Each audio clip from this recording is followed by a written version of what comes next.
Olá, alunos! Mais uma aula de produção de texto e leitura, a PTL. Eu sou a professora Regina Joantes.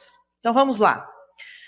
Faça a leitura do roteiro, do estudo, onde ele consta essa semana. Você deve anotar sempre a data da semana na apostila, assistir os vídeos, os áudios que o professor enviar, sobre o assunto, ler com atenção todas as atividades, tudo o que está na apostila, que compreende as páginas 59 a 64.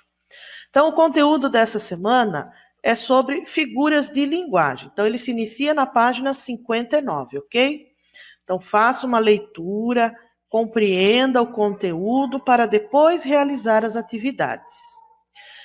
Então, o conteúdo, figuras de linguagem, ele é um conteúdo onde a figura de linguagem também é chamada de figuras de estilo, tá?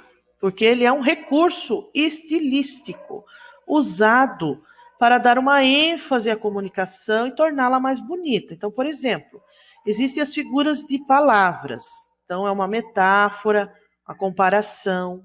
Figuras de pensamento, que envolvem pensamento. Então, pode ser a ironia, a hipérbole, ou figuras de sintaxe, que é a elipse, a zeugma, entre outras, tá? Só estou dando alguns exemplos.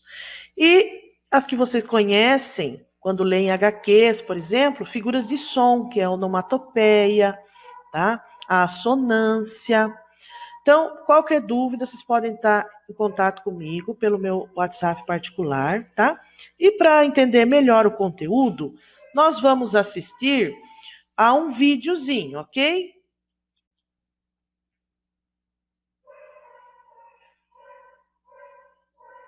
Aula Figuras de Linguagem, Unidade 2, Produção de Texto. As figuras de linguagem são empregadas para dar mais expressividade a um texto e podem ocorrer tanto em textos literários quanto em gêneros de outras esferas. Vejamos alguns exemplos de figuras de linguagem.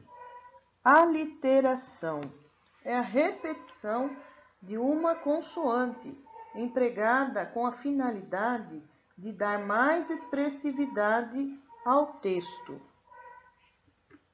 Onomatopeia. O recurso sonoro que reproduz certos sons da natureza, de objetos, de ruídos de animais, entre outros. Esse recurso é comum em situações informais na internet e em troca de mensagens por celular. Além disso, é frequente o uso desses sons em histórias em quadrinhos, nas quais criam variados efeitos expressivos. Paronomásia. Palavras semelhantes em relação ao som, mas com sentidos diferentes. Quando ocorre um parônimo, dizemos que foi empregado o recurso sonoro denominado paronomásia. Assonância é a repetição de uma vogal ou de vogais que possuem o mesmo som, dando ritmo ou reforçando a ideia expressa no poema. Metonímia é a substituição de uma palavra por outra, em virtude de existir entre elas relação facilmente identificável. Essa figura de linguagem pode aparecer de várias formas. Comparação.